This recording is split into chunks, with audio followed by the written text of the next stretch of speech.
des objets dangereux. Il faut vider les appartements de Jafar. J'ai préparé 10 coffres. Toutes ces affaires doivent y être rangées afin d'être distribuées à qui les voudra, déclare un jour le sultan. Je vais m'en occuper avec Aladdin, propose Jasmine. Jafar était un sorcier. Certains de ses biens sont peut-être dangereux. Je viens avec vous, dit le génie. Je m'y connais suffisamment en magie pour vous aider. Aladdin pousse la grande porte qui conduit chez Jafar. Plongé dans l'obscurité, les pièces abandonnées sont impressionnantes.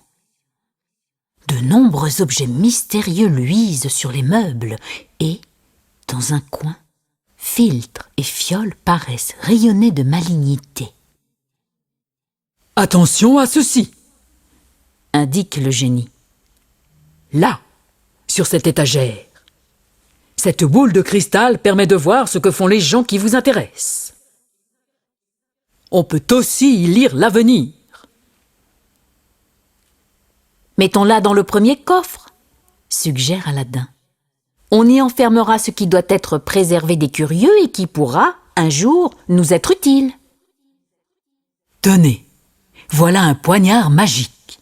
Si vous le dégainez, il file droit vers sa cible, explique le génie.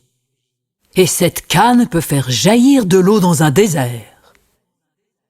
On se débarrasse du poignard et on garde la canne, décide Aladdin. Et ça? Demande Jasmine en déployant une cape. Celui qui porte ce vêtement devient invisible, affirme le génie. Pratique. On la garde aussi, sourit Jasmine. Pendant que nos héros travaillent, Iago pénètre dans la pièce d'un coup d'aile et les observe avec attention.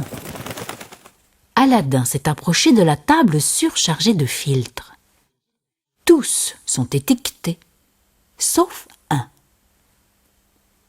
Poison, somnifères, liqueurs qui permettent d'annihiler la volonté. Brrr, sinistre. Nous les enterrerons, il vaut mieux. Mais je ne sais pas à quoi sert celui-là. Je ne peux pas te répondre. Hésite le génie. Moi, je peux. Mais je ne vous dirai rien. Se vante soudain Iago.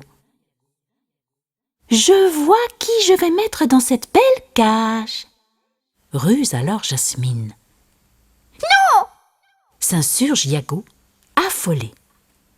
D'accord. Ce sont des gouttes très puissantes venues du futur. Mon maître les a obtenues à prix d'or. Ah bon? À quoi lui servaient-elles donc? À déboucher son nez quand il était enrhumé. Et ça marchait drôlement bien.